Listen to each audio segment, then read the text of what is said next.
Chapitre 25. La descente de l'Esprit Saint. Il n'y a pas de voix ni de bruit dans la maison du cénacle. Il n'y a pas de disciples présents. Du moins, je n'entends rien qui me permette de dire que dans les autres pièces de la maison sont rassemblées des personnes. Il y a seulement la présence et les voix des 12 et de Marie très sainte, rassemblées dans la salle de la scène. La pièce semble plus vaste, car le mobilier, disposé différemment, laisse libre tout le milieu de la pièce et aussi 2 des murs. Contre le 3e, on a poussé la table qui a servi pour la scène, et entre eux et les murs, et aussi aux 2 côtés les plus étroits de la table, on a mis les lits-sièges qui ont servi à la scène et le tabouret qui a servi à Jésus pour le lavement des pieds. Pourtant, ces lits ne sont pas disposés perpendiculairement à la table comme pour la scène, mais parallèlement, de façon que les apôtres puissent rester assis sans les occuper tous, en laissant pourtant un siège, le seul mis verticalement par rapport à la table, tout entier pour la Vierge bénie, qui est au milieu de la table, à la place qu'à la scène occupait Jésus. Il n'y a pas de nappe ni de vaisselle sur la table. Les crédences sont dégarnies et aussi les murs, de leurs ornements. Seul le lampadaire brûle au centre, mais avec la seule flamme centrale allumée. L'autre cercle de petites lampes, qui sert de corolle au bizarre lampadaire, est éteint. Les fenêtres sont fermées et barrées par une lourde barre de fer qui les traverse. Mais un rayon de soleil s'infiltre hardiment par un petit trou et descend comme une aiguille longue et fine jusqu'au pavé où il dessine une tache lumineuse. La Vierge, assise seule sur son siège, a à ses côtés, sur des sièges, Pierre et Jean, Pierre à droite, Jean à gauche. Matthias, le nouvel apôtre, est entre Jacques d'Alphée et le Thaddée. La Vierge a devant elle un coffre large et bas de bois foncé et qui est fermé. Marie est vêtue de bleu foncé. Elle a sur ses cheveux son voile blanc et par-dessus un pan de son manteau. Les autres ont tous la tête découverte. Marie lit lentement à haute voix, mais à cause du peu de lumière qui arrive jusque-là, je crois plutôt qu'au lieu de lire, elle répète de mémoire les paroles écrites sur le rouleau qu'elle tient déplié. Les autres la suivent en silence, en méditant. De temps à autre, ils répondent si le cas se présente. Marie a le visage transfiguré par un sourire extatique. Qui sait ce qu'elle voit, de si capable d'allumer ses yeux comme de claires étoiles, et de rougir ses joues d'ivoire, comme si une flamme rose se réfléchissait sur elle. C'est vraiment la rose mystique. Des apôtres se penchent en avant, en se tenant un peu de biais, pour voir son visage pendant qu'elle sourit si doucement et qu'elle lit. Sa voix semble un cantique angélique. Pierre en est tellement ému que de grosses larmes tombent de ses yeux, et par un sentier de rides gravé aux côtés de son nez, elles descendent se perdre dans le buisson de sa barbe grisonnante. Mais Jean reflète son sourire virginal et s'enflamme d'amour comme elle pendant qu'il suit du regard ce que lit la Vierge sur le rouleau, et, quand il lui présente un nouveau rouleau, il la regarde et lui sourit. La lecture est finie. La voix de Marie s'arrête et on n'entend plus le bruissement des parchemins déroulés et enroulés. Marie se recueille en une oraison secrète, en joignant les mains sur sa poitrine et en appuyant sa tête contre le coffre. Les apôtres l'imitent. Un grondement très puissant et harmonieux qui rappelle le vent et la harpe et aussi le chant d'un homme et le son d'un orgue parfait résonnent à l'improviste dans le silence du matin. Il se rapproche, toujours plus harmonieux et plus puissant, et emplit la terre de ses vibrations. Il les propage et il les imprime à la maison, aux murs, au mobilier. La flamme du lampadaire, jusqu'alors immobile dans la paix de la pièce close, palpite comme investie par un vent, et les chaînettes de la lampe tintent en vibrant sous l'onde du son surnaturel qui les investit. Les apôtres lèvent la tête effrayés. Ce bruit puissant et très beau, qui possède toutes les notes les plus belles que Dieu ait données au ciel et à la terre, se fait de plus en plus proche. Alors certains se lèvent, prêts à s'enfuir. D'autres se pelotonnent sur le sol en se couvrant la tête avec leurs mains et leurs manteaux, ou en se frappant la poitrine pour demander pardon au Seigneur. D'autres encore se serrent contre Marie, trop effrayés pour conserver envers la toute pure cette retenue qu'ils ont toujours eue.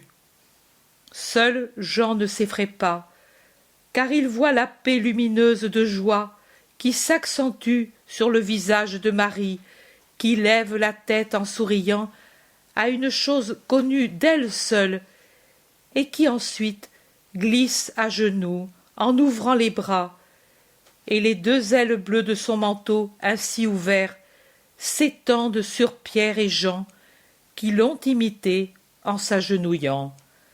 Mais tout ce que j'ai gardé en détail pour le décrire s'est passé en moins d'une minute.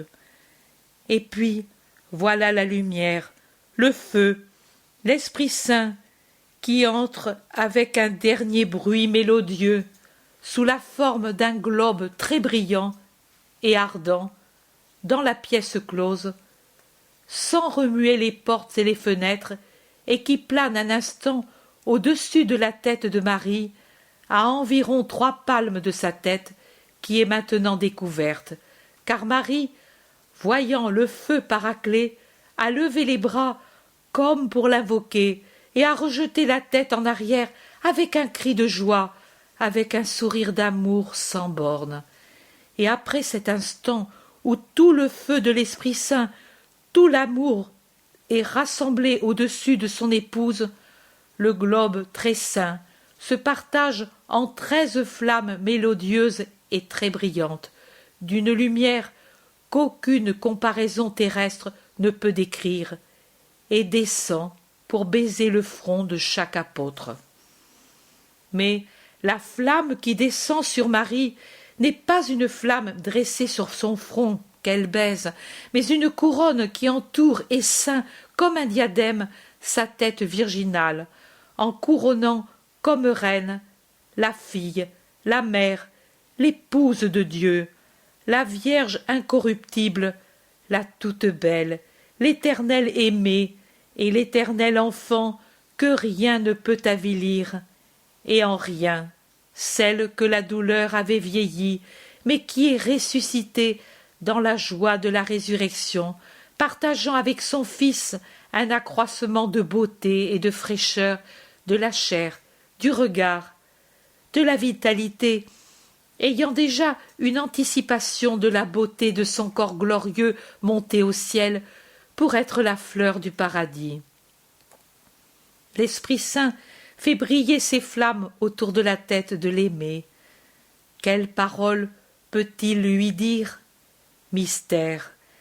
Son visage béni est transfiguré par une joie surnaturelle et rit du sourire des séraphins, pendant que des larmes bienheureuses semblent des diamants qui descendent le long des joues de la bénie, frappées comme elles le sont par la lumière de l'Esprit Saint. Le feu reste ainsi quelque temps, et puis il se dissipe.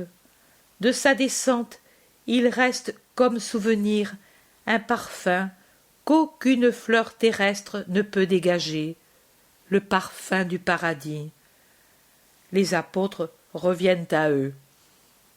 Marie reste extasiée, Elle croise seulement les bras sur sa poitrine, ferme les yeux, baisse la tête. Elle continue son colloque avec Dieu, insensible à tout. Personne n'ose la troubler. Jean dit en la désignant: « C'est l'autel, et c'est sur sa gloire que s'est posée la gloire du Seigneur. » Oui, ne troublons pas sa joie, mais allons prêcher le Seigneur, et que soient connues ses œuvres et ses paroles parmi les peuples, dit Pierre avec une surnaturelle impulsivité. Allons, allons, l'Esprit de Dieu brûle en moi, dit Jacques d'Alphée, et il nous pousse à agir, tous. Allons évangéliser les gens. Ils sortent comme s'ils étaient poussés ou attirés par un vent ou par une force irrésistible. Jésus dit: « Et ici prend fin l'œuvre que mon amour pour vous a dictée et que vous avez reçue à cause de l'amour qu'une créature a eu pour moi et pour vous. Elle se termine aujourd'hui. Commémoration de sainte Zite de Luc, humble servante qui servit son Seigneur dans la charité, dans cette église de Luc, dans laquelle j'ai amené, de lieux lointains, mon petit Jean, pour qu'il me serve dans la charité, et avec le même amour de sainte Zite pour tous les malheureux. » Zite donnait son pain aux pauvres, en se souvenant que je suis en chacun d'eux, et bienheureux seront à mes côtés ceux qui auront donné du pain et à boire à ceux qui ont soif et faim. Marie-Jean a donné mes paroles à ceux qui languissent dans l'ignorance ou dans la tiédeur, ou le doute en matière de foi, en se rappelant ce qui est dit par la sagesse, que ceux qui se donnent du mal pour faire connaître Dieu brilleront comme des étoiles dans l'éternité, en glorifiant leur amour, en le faisant connaître et aimer, et à beaucoup de gens. Et elle se termine aussi aujourd'hui, jour auquel l'Église élève sur les autels le pur lys des champs, Marie-Thérèse Goretti, dont la tige fut brisée alors que la corolle était encore en bouton. Et brisée par qui, sinon par Satan, envieux de cette candeur qui resplendissait plus que son ancien aspect angélique? Brisée parce que sacrée pour son divin amant.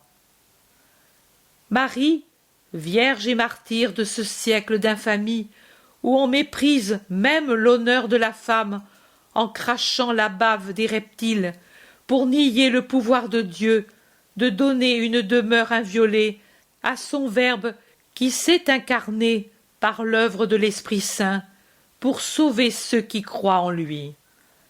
Marie-Jean aussi est victime de la haine qui ne veut pas que l'on célèbre mes merveilles avec l'œuvre, arme puissante pour lui arracher tant de proies. Mais Marie-Jean sait aussi, comme le savait Marie-Thérèse, que le martyr, quelque nom et quelque aspect qu'il est une clé pour ouvrir sans retard le royaume des cieux à ceux qui le souffrent pour continuer ma passion. L'œuvre est finie, et avec sa fin, avec la descente de l'Esprit Saint, se conclut le cycle messianique que ma sagesse a éclairé depuis son aube, la conception immaculée de Marie, jusqu'à son couchant, la descente de l'Esprit Saint. Tout le cycle messianique est œuvre de l'esprit d'amour pour qui sait bien voir. Il est donc juste de le commencer avec le mystère de l'Immaculée Conception, de l'épouse de l'amour, et de le conclure avec le sceau du feu Paraclet sur l'Église du Christ. Les œuvres manifestes de Dieu, de l'amour de Dieu, prennent fin avec la Pentecôte. Depuis lors, continue l'intime, le mystérieux travail de Dieu dans ses fidèles, unis au nom de Jésus dans l'Église, une, sainte, catholique, apostolique, romaine, et l'Église, c'est-à-dire ce rassemblement des fidèles, pasteurs, brebis et agneaux, peut avancer sans errer grâce à l'opération spirituelle continuelle de l'amour, théologien des théologiens, celui qui forme les vrais théologiens, que sont ceux qui sont perdus en Dieu et ont Dieu en eux, la vie de Dieu en eux, grâce à la direction de l'Esprit de Dieu qui les conduit, que sont ceux qui sont vraiment fils de Dieu, selon la pensée de Paul. Et au terme de l'œuvre, je dois mettre encore une fois la plainte que j'ai mise à la fin de chaque année évangélique. Et dans la douleur de voir mépriser mon don, je vous dis, vous n'aurez pas autre chose puisque vous n'avez pas su accueillir ce que je vous ai donné. Et je vous dis aussi ce que je vous ai fait dire pour vous rappeler sur le droit chemin. L'été passé, le 21 mai 1946. Vous ne me verrez pas jusqu'à ce que je vienne, le jour dans lequel vous direz « Béni celui qui vient au nom du Seigneur ». L'œuvre est finie aujourd'hui, 27 avril 1947, via Reggio, via Frati 113, Marie Valtorta.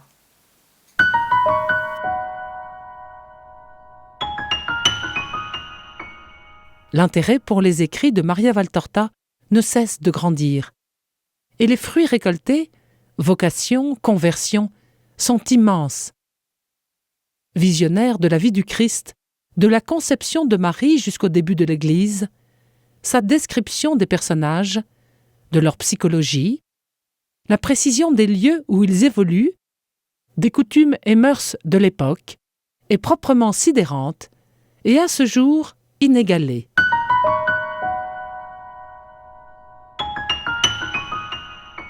www.associationmariavaltorta.fr